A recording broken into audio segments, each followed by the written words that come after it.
Welcome to OwlCast, the leadership and coaching podcast. I'm your host, David Morelli, and I'm here with my co-host, Alexandria Ravencroft.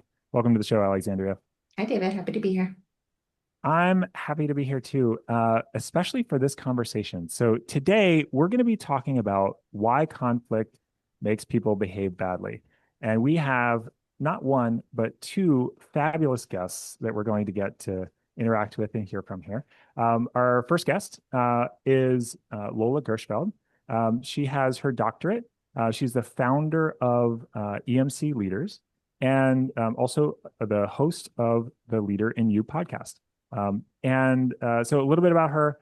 She's an organizational psychologist. She does a lot with corporate emotional connection, as well as the sort of emotional connection process. She's developed a process for that. And Polina as well is with EMC Leaders. And Polina is the co-host of that podcast as well, and has spent 15 years in business as well as in entrepreneurship and integrating sort of all the stuff that it takes to operationalize these great ideas. She's also a wellness specialist and is an advocate for people having healthy lifestyles and relationships. So, welcome to the both of you. I'm delighted to have you here. Thank Thank you, you, Dave. David. Yeah, we're so Thank you, Dave. excited to be here. Yes, thank you, Awesome. David. It's very nice to be here with all of you. Yes, absolutely. So, tell us a little bit about um, the background on like how you got to here, where you're running this organization, you have this podcast, and you're really looking at what and conflict. Why do people behave so badly? Like, what led you to this point in each of your cases? I'll start here because this is exactly what led me to this point is the conflicts that I've seen, whether I worked as an HR manager or a CFO or a board member serving on the private company boards. It was very confusing to me and fascinating actually, because I worked with very highly intelligent people in engineering company, in the scientific company, and they could solve very difficult technical problems, but they couldn't talk to each other. And I was Mm, like, oh my gosh, that is so crazy. You know, we're having these meetings, all day long meetings, and you just feel like you're in a circle all the time. It's the same pattern that was coming up.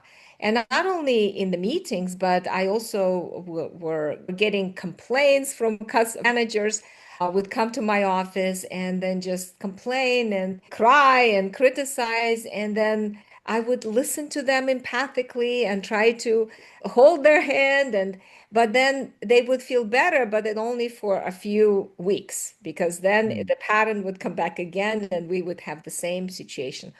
Or we had a high turnover, and I would hire these wonderful, great, capable people that were productive at the beginning, but then suddenly they were not productive or not communicative, and all the skills that they demonstrated in the early part of their employment suddenly disappeared. I was very confused and fascinated by the whole experience of mine. And I decided to really find the answer. It's like I was very exhausted, first of all, and burned out and drained by all the difficulties that I was experiencing over the years. And I kind of like made a mission to myself. I have to find the answer. So I went back to school. I got my master's and doctorate, but the answer actually came after when I finished all my degrees. I was sitting in a couples workshop, and the person was talking to me about attachment and about how couples would get into these patterns of disconnection and connection, disconnection and connection. And suddenly I thought to myself, wait a second. Workplace conflicts are all about attachment and emotional disconnection that is happening in the companies. And I started to bring that perspective and skills of emotionally focused approach into the teams, into the boards. And wow, things started to change right in front of my eyes. I couldn't believe it. And then I started to create tools and created certification programs and write books. And I was on fire. Obviously, in the beginning, people didn't want to believe me that emotion had to do anything with it. But as the years went by, people really, especially after COVID, people really saw a big difference, how much we impact each other, how much we need each other. So that is where I am today. Amazing. Amazing. How about for you, Polina? Yeah, I love that what you said. I think that relationships are so, it's just like we're all alive to have these relationships, and we can't survive without these close connected relationships. So my experience with all this came after my divorce and just 6 years ago. And I just felt so much suffering inside. And it's like when you're suffering, that's really when you want it motivates you to really want to get out of that place. So I was just so intrigued by what my mom was sharing with me and all the things that she had been learning. And yeah, it's like you get exhausted, you get tired of being in this stuck place. And so I was there in my personal relationship, and I have kids as well. So that was how I learned how to integrate this process, and it was so effective. And then I just thought it was so profound on transforming the relationships. And now, actually, my kids, I have 5 kids, and 3 of them are teenagers. So they're 13, 15, and 17. And it's really interesting to see, like, now I get to reap the rewards because so many parents say things like, oh, my teenagers are, they're so moody, or gosh, they're just getting into so much trouble. And my kids are just like exact opposite. They want to hang out with me, and they're connected, and they're just like thriving. So I've just taken that and then integrated it into my workspace and my workplace relationships, and then also yeah, here to work with my mom and support her. And she's so passionate about it. I just love it so much. And it works so well. And so where we are transforming the emotions aren't allowed in the workplace into emotions should be in the workplace no matter what. So yeah, that's how I got into it. Love it. I really love the emphasis on emotions in the workplace because, like, we've done multiple episodes on the you can't keep emotions out of the workplace no matter how hard you try. Like, it's a joke. Like, Yeah. good luck. Like, I wish you the best of luck in your endeavors to do that. Like, they're going to be loud. They're going to try no matter how much you want them out. They're going to come in and probably in the most inopportune ways, which it sounds like you've seen in those boardrooms, in those conversations. They're going to make it into those conversations, whether you want them to or not. Well, that's also because we are like feeling beings. Like we can't function without feeling. And this is, I'm sure, something we're going to get into, though. Our every decision and action we make in our life is emotionally, intrinsically motivated. So it has to do with our emotions. So it's like funny to us. Like, and also as I learned all this stuff, it was like, yeah, it's mind blowing. And it's, oh, we can't just like leave the emotions out and have a meeting, or have make decisions or create a thriving environment in a company. We got to bring them in order to do that. So, yeah, I agree. Love that. So you mentioned attachment and attachment theory, right? So give us, for our listeners, give us a little bit of the attachment theory and how it relates to conflict. Well, John Bowlby, who was the father of attachment theory, basically said that we are wired for connection. It is part of our survival code.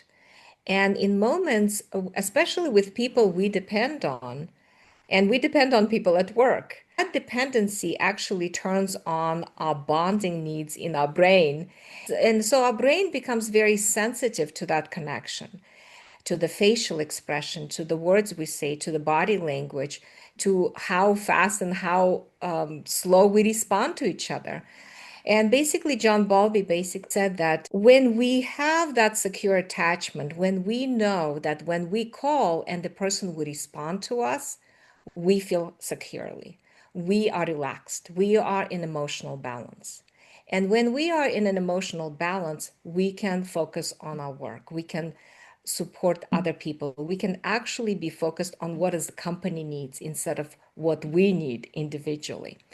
When we don't have that connection, when there's a breakup in that connection, when we have lost that connection, our brains automatically go into that fight or flight response. But what he calls it attachment pathway.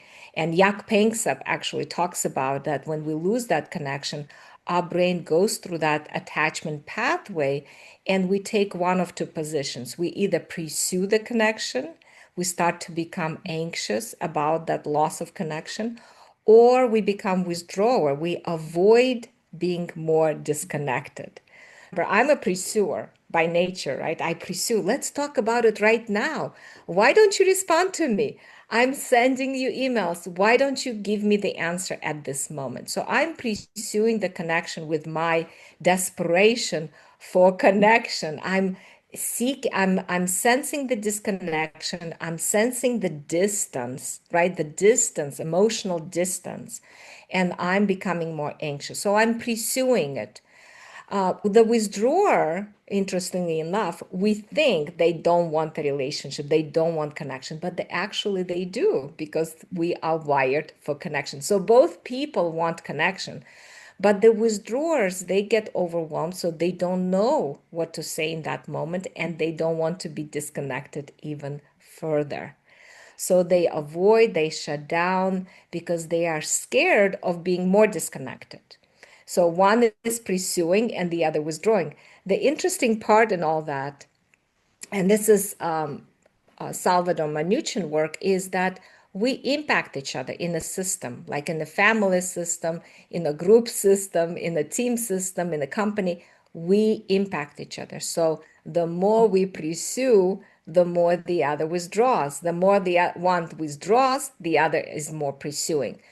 So the conflict actually starts to happen when we use these ineffective strategies to try to get the connection back, because we're getting more aggressive in our pursuit and the other person getting more aggressive in their withdrawal. So they withdraw for a longer period of time or they shut down. And that's the conflict. That's the conflict. That's called what we call a negative cycle. And John Bowlby, who talked about the attachment, and he said that our need for attachment and for connection goes from the cradle to the grave. We never stop needing that connection. That's powerful. And I appreciate you revealing, about, you being the pursuer and what that means, and then the withdrawer and what that means, and then the connection between those two things, right? And because I think that people have probably had that experience of being in one or more of those states at various times, and then trying to figure out, so what do I do? How do I make the other person kind of do what I want them to do? Well, So absolutely. As the pursuer, how do I make the withdrawer? Answer my yes, email, exactly, right? right. Yes, yeah. So I'd love to hear, some of your thoughts around like how to get out of the dynamic when you find yourself in it, and what that takes. What are your thoughts about that? I like to call myself a recovering withdrawer. I have the tendency to be a withdrawer. So, and I say recovering because when you learn this process, what we really want is to be able to soften the pursuer. So when the pursuer is like, I want to have a conversation right now. I need the email to be, responded to. We are able to soften that pursuer and then engage the withdrawer. And when you use this process, that is what creates that safe environment for both people to respond. So if you are a pursuer and then you are like pursuing, trying to reach for the other person who's a withdrawer, and we use the process to soften the pursuer, then it actually creates a safe experience for withdrawer to then be able to come together. So I think that's really important to note when, and I like how my mom was saying we get into that fight and flight. A lot of people think safety as like physical safety. I don't think that we really understand the bandwidth of emotional safety and how vital it is. And it's like, oh yeah, I'm safe. Like physically, yeah, there's not a lion running after me in the workplace, but actually on an emotional level, when we don't have that safety, it's like your brain is going to be like you're going to be in a race. This is how your brain is responding to it. And the person is saying ready, set, but they never say go. So your amygdala, which is the part of the brain that senses whether we have danger, it's just like in this heightened state. So this is what happens. And then you have an environment where it's like constantly ready, set. Well, how, yeah, of course, like how do you want to respond to that email? How do you want to respond to the pursuer when you're like, I'm waiting for it to say go and it never says go, you know? So, yeah, I think this is like really important to understand. Both people take part in every single situation, every single conflict.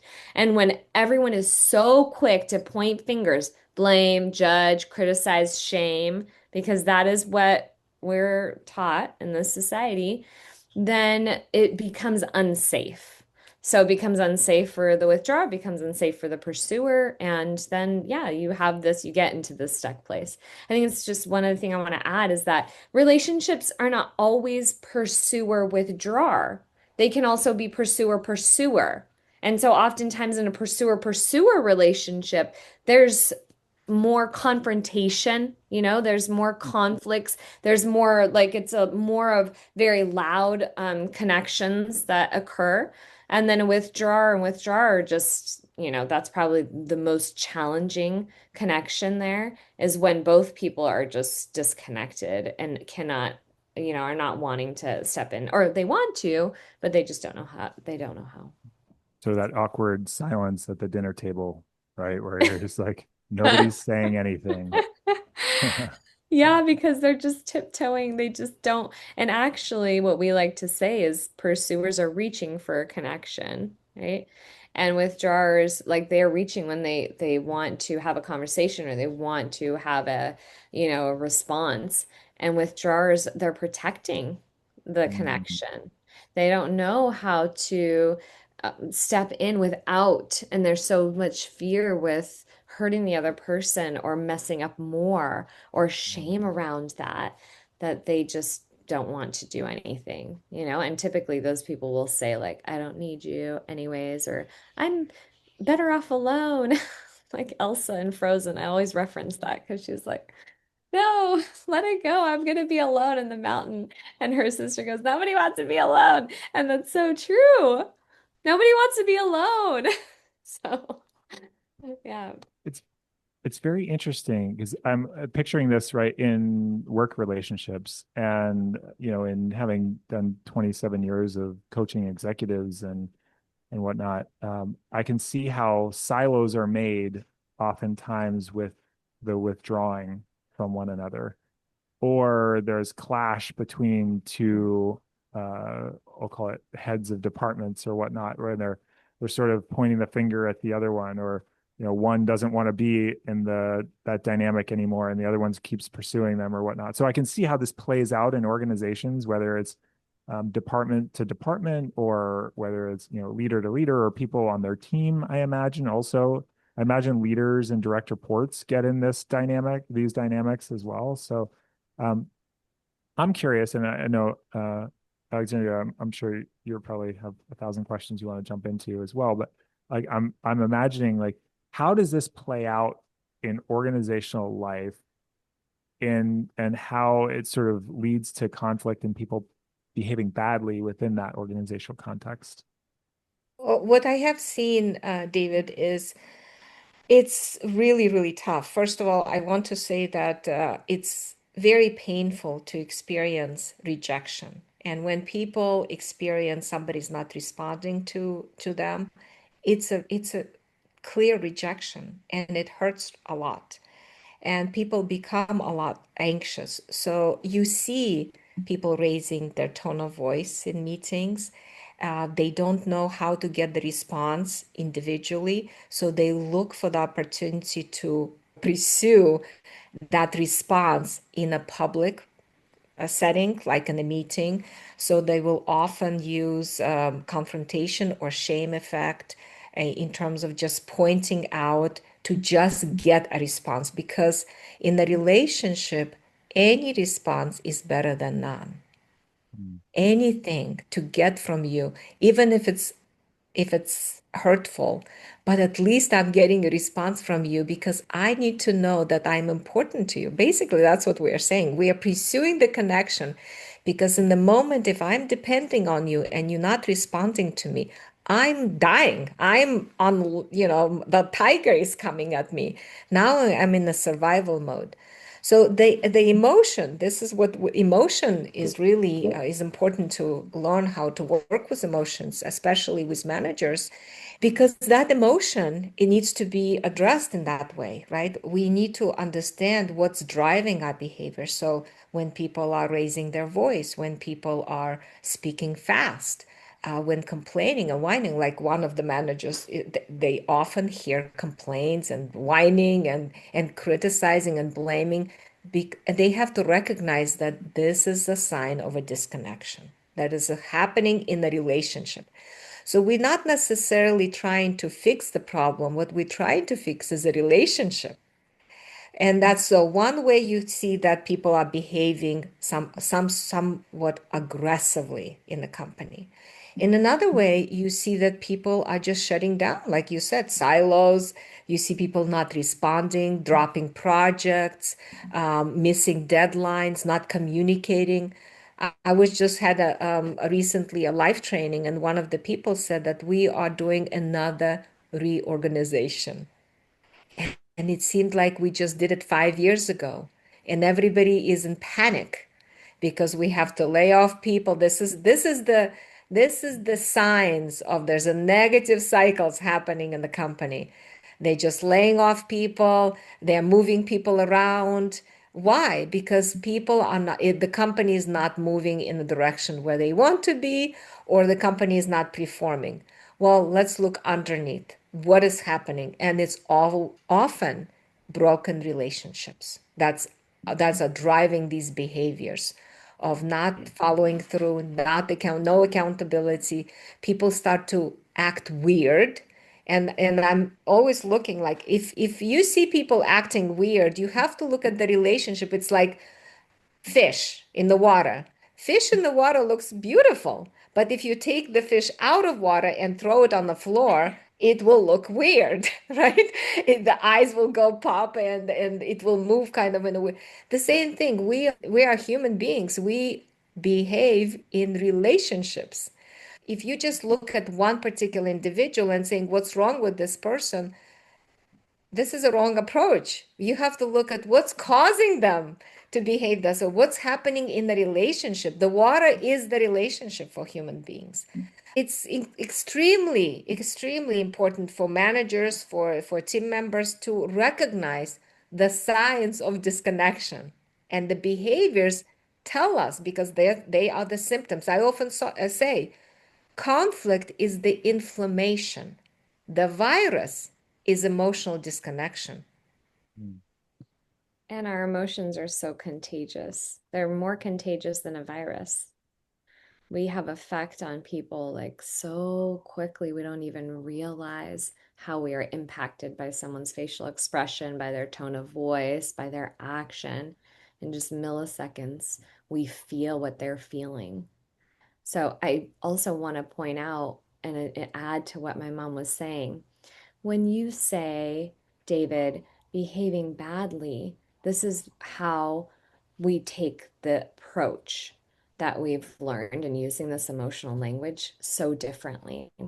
We don't look at the situations in workplace as bad or people behaving badly because we realize that every single action and decision that is happening, which could create the conflict, there is some underlying trigger. There's some underlying issue that they don't know how to share. There's some underlying disconnection. There's an insecure attachment. So when we look at a company or an organization team, people that are behaving badly, we say, instead of this is bad, we say, this is actually a sign for us, a very clear sign that people are disconnected.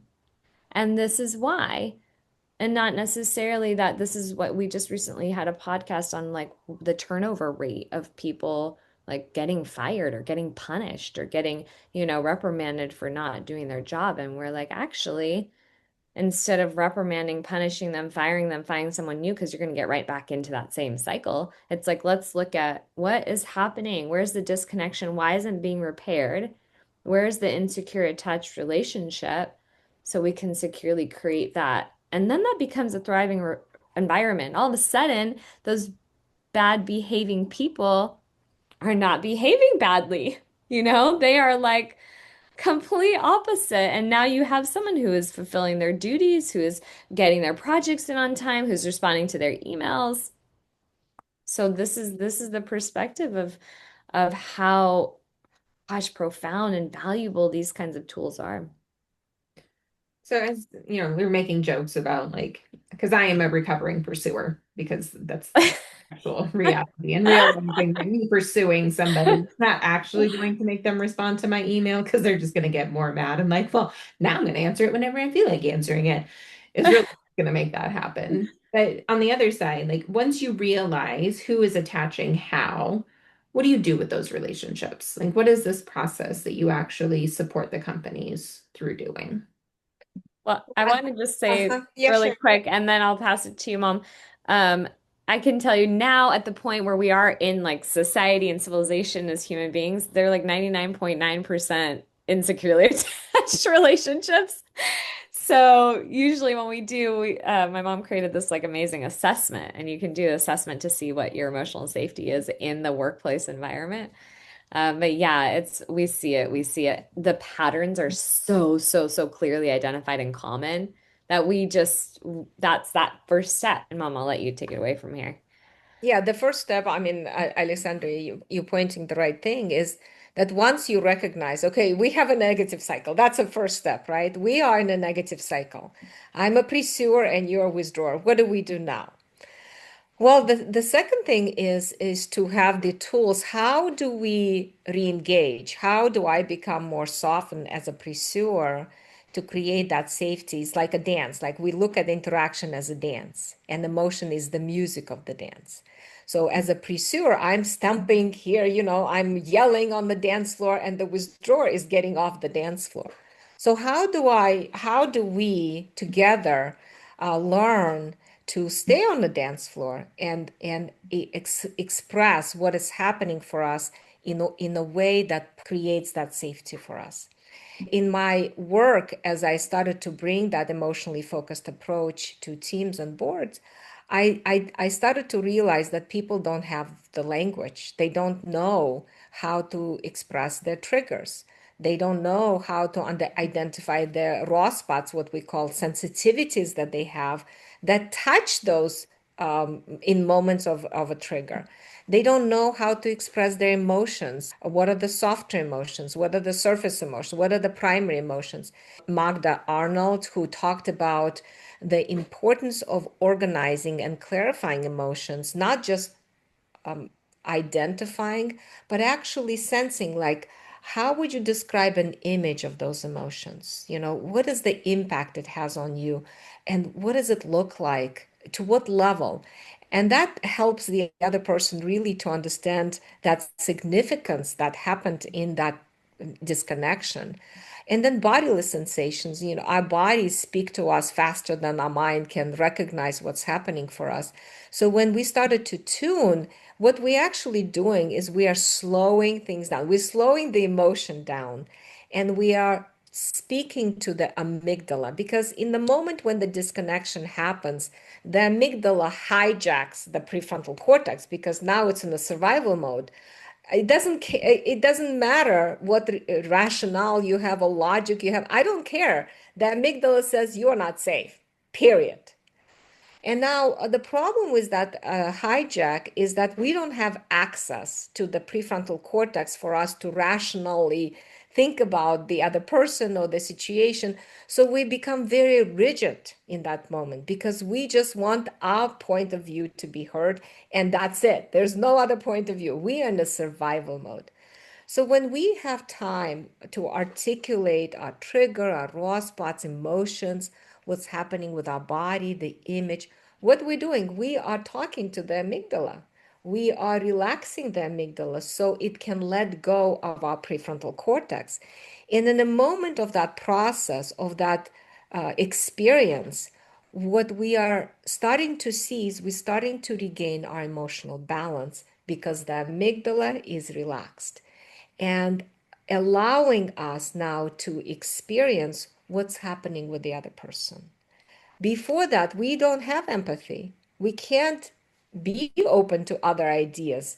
Like you were talking, Alexandria, in your other podcast about how do we collaborate in the meeting? Well, if I'm sitting on a cliff and feeling completely isolated and disconnected, and you don't see my pain, I'm going to be disconnected. I'm not going to be able to think about the company or your ideas.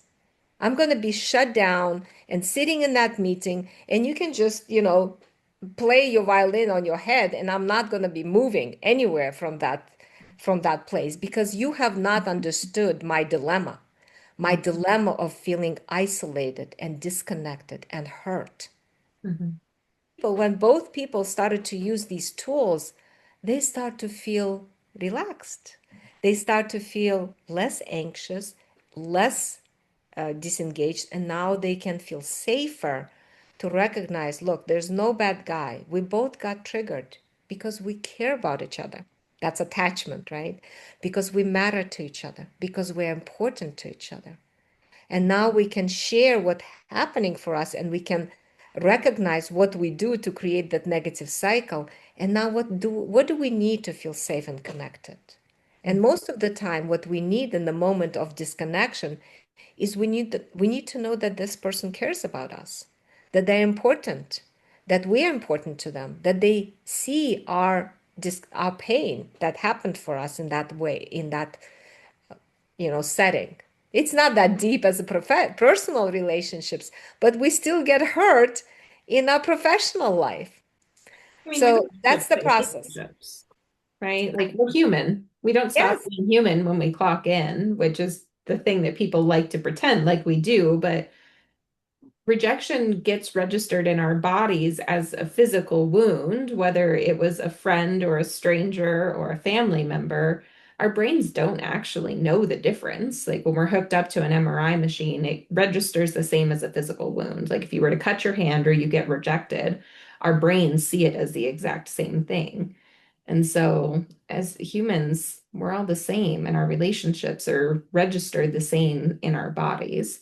So, like, that makes sense. If we're at work or we're at home, connection matters. And what I'm Yeah, hearing here is like the importance of, like, as far as coaching styles, it sounds like you would lean pretty heavily into potentially the confidant or the explorer to apply these tools that you're talking about here. David, does that sound like what you're? Yeah. It's sort of that centering their emotional state, right? And asking them how they're feeling, right? That's sort of part of re-bridging back into that connection. And also the explorer as to like, hey, where do we go from here? Or what like that sort of expansion and talking about the things that aren't, being spoken about. In some ways, coaching or that those relationships like they do sit on this foundation of often like to say that people are at their best when in a relationship we can talk about the relationship itself and how it's going, right? And it sounds like you have some very clear tools for people to have those better conversations about the relationship and about how to come back together and to sort of re-bridge where things got strained. And I'm really appreciative of the work that you've done and the work that you're sharing and how you're contextualizing this because I think it's incredibly powerful.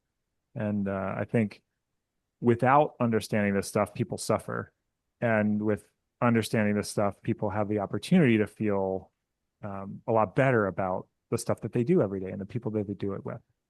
So this is People feel so helpless and hopeless Mm. in moments when they feel so isolated and disconnected. They don't know what to do. So I want people to know you don't have to be stuck in negative cycles. You have hope. There is hope. because attachment science has really given us a map to relationships. And one of the very, very important the skills that people actually acquire as is how to be what we call ARE.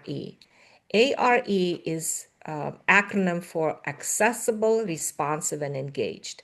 One of the things John Bowlby talked about is that the key in attachment relationships is, are you there for me? Are you there for me? ARE. Are you accessible to me? Are you willing to be open and share your vulnerability?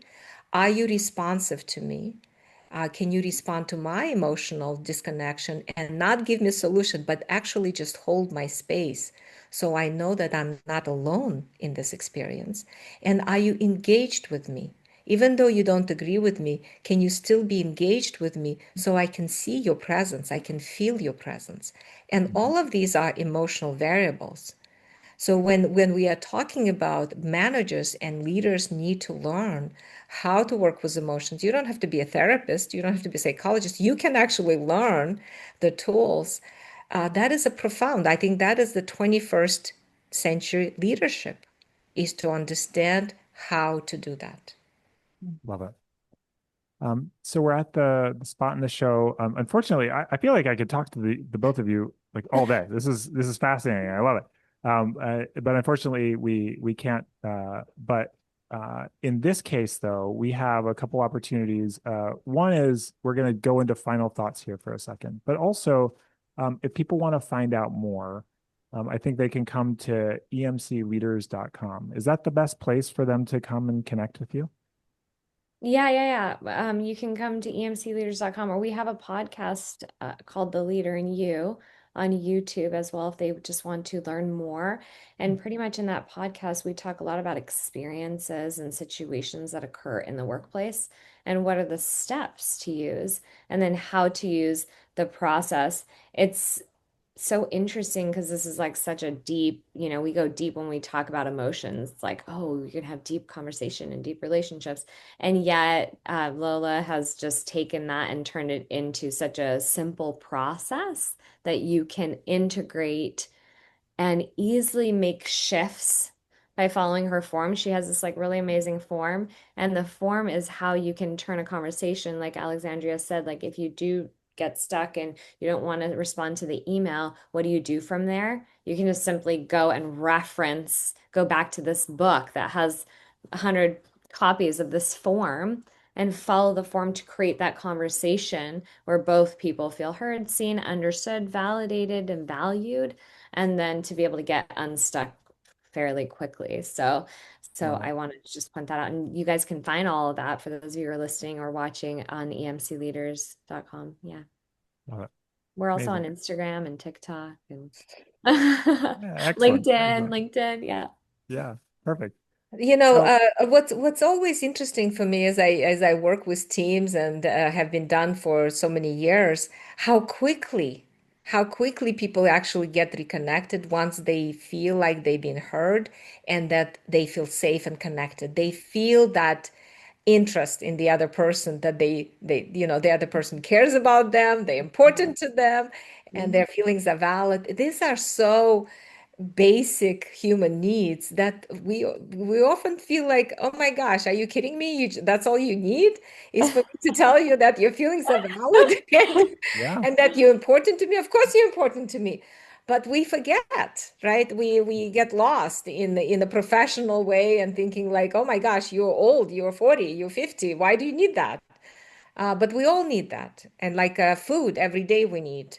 This is what we need every day. We need that nurturance, secure attachment for And us I to think thrive. And I think also we're just so used to saying that was bad, you're bad, or you messed up, you're the bad guy. And that is something we absolutely avoid in this process and having these bonding conversations when you repair conflict. That makes it really safe. So we have these moments where like, yeah, people disconnect because they have this fear of being bad, making mistakes, failing, which can lead down into a deep, dark tunnel for their future. And so that's what we really focus on too. It's like nobody is bad. I had a huge conflict I dealt with last night. It was so wild to watch. So I've been teaching this process for like the last 6 years. And what I noticed too is when you spend the time at the beginning when a conflict occurs to work through what is happening, using the process or using this form, saying the phrases, creating this connection, repairs become so much easier. This is important. If you don't have the way to repair a conflict when a conflict originally occurs, then conflicts typically become so much worse, and they become bigger and they become more difficult. And then people just don't talk to each other anymore. They get fired, whatever.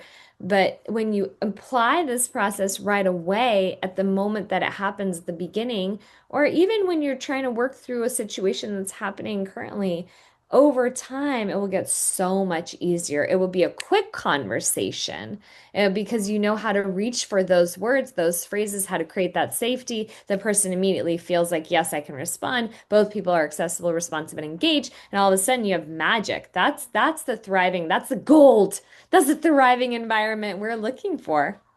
So it's really amazing to see. Yesterday, it was a huge conflict and just it was big, but just in a matter of less than 5 minutes, it was resolved because they had the process. Love it. Well, I really appreciate the both of you being here and engaging in this conversation. I feel like it's again a very rich topic area that Yeah. is so meaningful to people. So thank you so much for doing the work that you're doing in the world, and Yeah. we're delighted to have had this conversation. And so for those who are listening, if you think, hey, wait a second, there's a person or two that I think this episode might be relevant for. Go ahead and share this podcast episode, right? I think that would be a gift that you could give them as well. And so, thank you all so much for being here. Lola, Thank you, Polina, thank you David. so much for Thank being you, here. David. Thank you, Thank you, Alexandria. Alexandria. Yep, Thank you, love it. Polina. All right, we'll see you the next time, y'all. Bye bye. Bye. Bye, yeah.